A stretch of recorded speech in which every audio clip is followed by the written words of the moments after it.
Welcome to my channel. Subscribe, listen and enjoy my stories every day. The chilly spring breeze ruffles the curtains as I stand by the window, a cup of coffee forgotten in my hands. Outside, the world is waking up, but inside, a storm is brewing in my mind. I take a deep breath, trying to shake off the suspicion that's been haunting me for weeks now. My wife, Laura, has been distant, her late returns from work accompanied by hushed phone calls she quickly dismisses whenever I enter the room. "Mark, you're overthinking things," I mutter to myself, but the seed of doubt refuses to be uprooted. It's a Saturday morning, and Laura is once again out for a jog, something that had never been part of her routine until recently. The front door clicks shut, snapping me from my reverie. I peer through the blinds to see her jogging down the street, her ponytail swinging in rhythm. As her figure shrinks in the distance, my resolve hardens. Today, I'll seek the truth. Grabbing my phone, I punch in a number that I know all too well. "Hey, Tom, got a minute?" "Always for you, little bro." "What's up?" Tom's voice is a soothing balm, yet it does little to ease my churning gut. "I need your help, Tom." "It's Laura. I think she might be seeing someone else." There's a pause, heavy and uncomfortable, before Tom replies, "Are you sure?" "Laura's crazy about you, man." "That's just it, I'm not sure. But there are signs, and I can't ignore them anymore." "Alright, I'm coming over. We'll figure this out together." By the time Tom arrives, I've played out every scenario in my mind, each more disheartening than the last. He doesn't waste any time, setting down his detective kit, a nickname for his laptop and a couple of gadgets he uses for his freelance security work. "First, we need facts, Mark."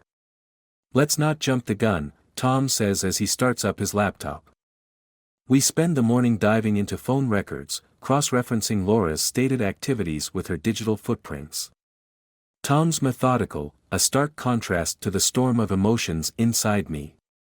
As we sift through the information, nothing incriminating comes up. If anything, Laura seems to be the picture of fidelity. "See? What did I tell you?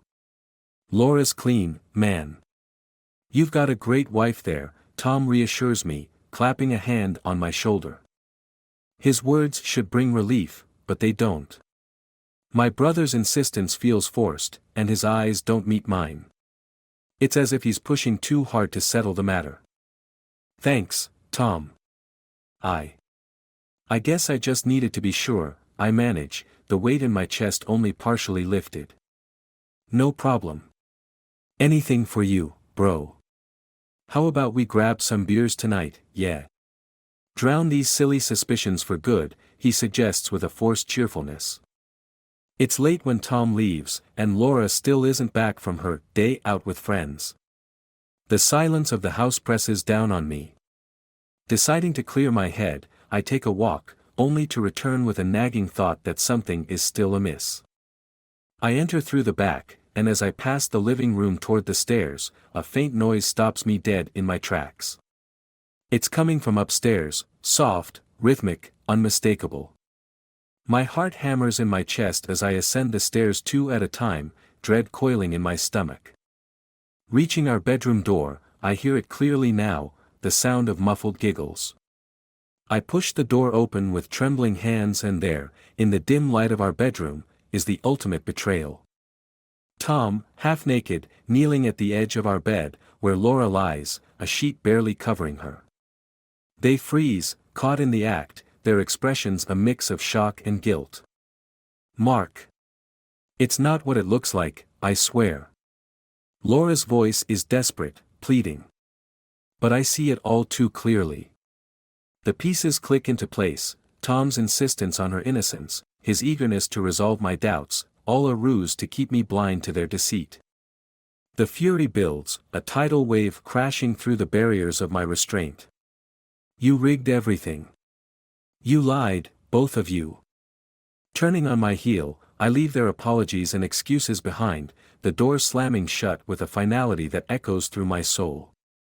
As I step into the cold night, my mind races with plans of retribution. They have shattered my trust and my heart, and for that, they will pay dearly. The first chapter of my vengeance is just beginning. The night is cold and merciless, much like the resolve hardening in my chest as I drive aimlessly, the streets a blur through my tear-streaked vision. My brother's betrayal and Laura's deceit gnaw at me, each thought a lash against the remnants of trust and love I once held dear. I find myself pulling into the parking lot of the Rusty Tap, a dimly lit bar on the outskirts of town, frequented by those looking to drown their sorrows away from prying eyes. As I push through the door, the smell of old beer and cigarette smoke hits me, oddly comforting. At the bar, I spot an unlikely ally, Rachel, Laura's colleague and friend, or so I thought. She's sitting alone, nursing a drink, her eyes reflecting a storm similar to mine. Taking a seat beside her, I order a whiskey. "Mark? What are you doing here?" Her voice is tinged with surprise and something else, concern, perhaps. "I could ask you the same, Rachel," I reply, the glass cold against my trembling hand. She sighs, her gaze fixed on her drink. "It's been a rough day. Needed to think away from work and everything else." I nod, understanding all too well. "Rachel, I need to know. Did you know about Tom and Laura?" Her eyes widen, and she turns to me, her expression a mix of shock and guilt. "Mark, I had no idea." "Are you sure?" "Yes. Caught them together tonight. In my house. In our bed." The words taste bitter as they leave my mouth. Rachel's hand covers her mouth, her eyes glossy with unshed tears. "Oh, Mark, I'm so sorry. If I had known, I would have told you." I believe her. The sincerity in her eyes is unmistakable, and it dawns on me that Rachel might just be the ally I need. "Rachel, I'm going to make them pay for what they've done. I need help. I need information. Can you do that?" I ask, my voice steady, driven by a newfound purpose. After a moment's hesitation, she nods. "Yes, I can. I'll help you, Mark. It's the least I can do." We spend the next hour devising a plan. Rachel agrees to keep an eye on Laura at work, to gather any information that might be useful. She also knows a private investigator through her brother who could help us dig deeper into Tom's affairs. Someone who could unearth secrets Tom wouldn't want to be exposed. As we part ways, the early hints of dawn are beginning to pierce the night sky, casting long shadows on the ground. I drive home, the plan forming more fully with each mile that passes. By the time I reach my house, the first light of morning is illuminating the world in its gray, unforgiving light. Stepping inside, the silence of the house is a stark contrast to the turmoil within me. I head to the study, a room rarely used, and begin to gather what I need. Documents, bank statements, anything that could be used against Tom and Laura. The thrill of the hunt begins to mix with the bitter tang of betrayal, forging a weapon out of my wrath. I sit at the desk, turning on the computer, ready to begin the first step of my calculated destruction. This is more than just a personal vendetta now, it's a crusade. A battle for retribution against those who wronged me, a battle I intend to win. As the computer hums to life, I am resolute. They took everything from me, but they won't know what hit them until it's too late. The game, as they say, is just beginning. The morning sun cuts through the blinds, casting lines across the documents strewn over my desk. My phone buzzes, a message from Rachel lighting up the screen. She's quick, already feeding me tidbits of information from her place at work. It seems Laura is as cunning at her job as she was in deceit. Laura's meeting with a big client today. Very hush-hush. Could be nothing, but she's nervous, the text reads. A plan begins to form as I tap back a quick thank you. It's time to bring more players into this game, ones who can move silently and strike without warning. The private investigator Rachel mentioned might just be the right kind of shadow I need. A quick call, and an hour later, I'm sitting across from a man named Sam Carter in a quiet corner of a nondescript coffee shop. Sam's eyes are sharp, missing nothing, his nod curt as I outline what I need. You want dirt? That's easy. You want them ruined? That takes finesse, Sam says, his voice low and even. Finesse is what I'm paying you for, I respond, sliding an envelope across the table. Start with Tom. I want to know everything. Who he meets, where he goes after work, any financial skeletons in his closet. Sam pockets the envelope, his expression unreadable. You'll have what you need in a few days. Expect my call. With the investigator set in motion, I head back to my now too quiet house, the weight of the empty rooms pressing around me. My computer pings, a notification from a security camera I had installed at the front door. It's Laura, coming back early from work, her face tight with stress. I wait, hidden by the shadows of the hallway as she enters. Her surprise at seeing me is palpable, her eyes flickering with something akin to fear. Mark. You're home early, she stammers, setting down her purse, a nervous smile playing on her lips. Had some things to take care of, I reply coldly, watching her carefully. How was the meeting with the client? Her smile falters, just for a second, but it's enough. It went well. Very promising. I nod, not letting on what I know. Good. I'm glad things are working out for you, Laura. The tension in the air thickens, a tangible entity between us. She's wary now, uncertain of my calm demeanor. Mark, can we talk? I feel like there are things we need to. I cut her off, stepping closer. There's nothing left to discuss, Laura. You've made your choices. Her mouth tightens, and she nods, a semblance of resolve settling over her features. I suppose we do have nothing left to say. As she retreats to the bedroom, my phone vibrates again. It's Sam, a text that sends a shiver down my spine. Found something. Meet tomorrow. Same place. Sleep is elusive that night, the hours crawling by as schemes and scenarios play through my mind. By the time dawn breaks, I'm at the coffee shop again, waiting for Sam. He slides a folder across the table when he arrives.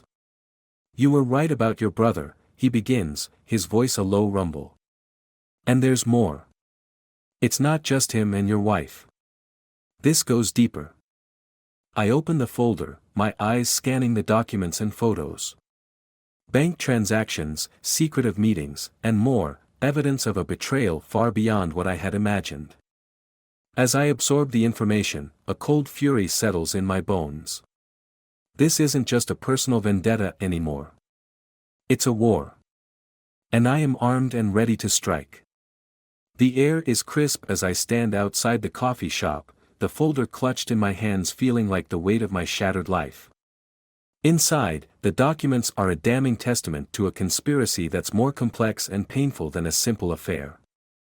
Sam's last words to me echo in my mind as I walk back to my car. Be careful, Mark. This kind of information doesn't just ruin relationships, it can ruin lives. I drive to the park, a place that once held memories of laughter and picnics with Laura, now a stage for the final act of my revenge. I dial her number, my fingers steady despite the turmoil inside. Meet me at the park. There's something you need to see, I say as soon as she answers, not giving her the chance to protest. The wait is short. Laura arrives, her face etched with confusion and a hint of fear. She spots me by the old oak tree and walks over, her steps hesitant. What is this about, Mark? You're scaring me, she says, stopping a few feet away. It's about the truth, Laura. Something you and Tom have been hiding from me, I reply, holding up the folder. Her eyes dart to the documents, then back to my face. Mark, no more lies, Laura. I know everything, I cut her off, my voice firm, devoid of the warmth she once knew. I know about the money, the fake client meetings. And I know why Tom was really at our house that night. Laura's face crumples, the facade finally breaking. It started as a mistake, but then, it was too late. Too late for regrets or too late to stop? I ask, my tone icy. We were going to tell you, after the project concluded. It wasn't just an affair, Mark. It was business, too. Tom and I, we didn't expect to fall in love. I flinch at her words, each syllable a betrayal anew. Fall in love? While plotting behind my back. I trusted you both. It wasn't meant to hurt you. We were securing our future, something big enough to leave behind everything else, including our mistakes. I opened the folder, spreading the contents on the bench. Photographs, bank statements, emails, all painting a picture of deceit wrapped in a veil of corporate espionage. By stealing from your company, using insider information? Is that your future, Laura? Built on lies and theft. Laura looks away, unable to meet my gaze. What are you going to do with that information? I should turn it over to the police. Let them deal with you and Tom. But that would be too easy, wouldn't it? I ponder, watching her flinch. What do you want, Mark? Nothing from you. Not anymore. I gather the documents, stuffing them back into the folder. I want you to disappear, Laura. Leave everything behind, your job, this town, and me. If I see you or hear from you again, the police will get a very interesting folder. And your beloved Tom will go down with you. Laura's eyes fill with tears, her defeat palpable. And what will you do? I'll start over. Without the lies, without the betrayal. Consider this my last gift to you, Laura. A chance to start anew, somewhere far from here. She nods slowly, turning to leave before stopping. Mark, I'm sorry. Truly. I watch as she walks away, the final chapter of our story closing with heavy steps. The park, once a place of joy, now witnesses to the end of my old life. As I walk back to my car, the weight lifts off my shoulders, the documents secured in my bag, a reminder of the past and a weapon for the future. I start the engine, the road ahead clear and open. My heart, once broken, now beats with the promise of new beginnings, free from the shadows of deception.